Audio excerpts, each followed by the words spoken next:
it is very hard for the COMELEC to implement if the law passed is ambivalent, may ambiguities, and prone to loopholes.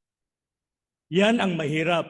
But if the law is ironclad, as Senator Kiko said, ironclad, foolproof, madali lang ma-implement ng COMELEC. Yan ang assurance ng COMELEC. We can, the COMELEC can implement even in those areas na merong mga problema as yung peace and order, particularly in the BARM area.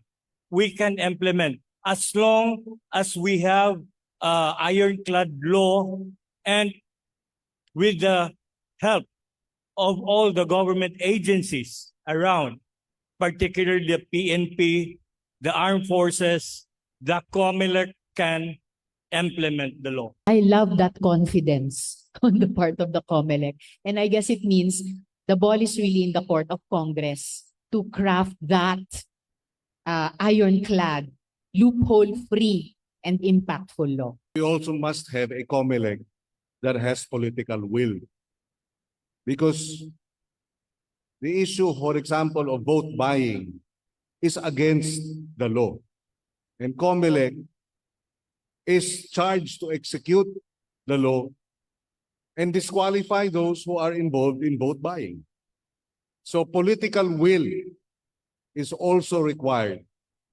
Sabi ng ilan, bakit hindi korupsyon ang ayusin? Pero di ba pinag-uusapan na rin natin dito sa ating konsultasyon. Sabi ng iba, ba't hindi korupsyon ang ayusin? Bakit ito daw, dynasties, ang inuuna? Bakit hindi flood control? Ayan, pinag-usapan din naman natin. Bakit hindi daw kahirapan? Pinag-uusapan din po natin buong umaga. Mga kaibigan, malinaw ang research. Pag may dinastiya, malamang sa malamang, laganap nga yang korupsyon. Madali magtago ng kasakiman at katiwalian kung ang nag-check at dapat nagbabalanse, kapamilya din. Pag may dinastiya, malimit, mas malalim pa ang kahirapan. Hindi umaagos sa sambayanan ang yaman. Ang posisyon sa gobyerno ay dapat bukas sa lahat ng Pilipinong may kakayahan at kagustuhang magsilbi. Hindi po ito dapat reserbado base sa apelyido.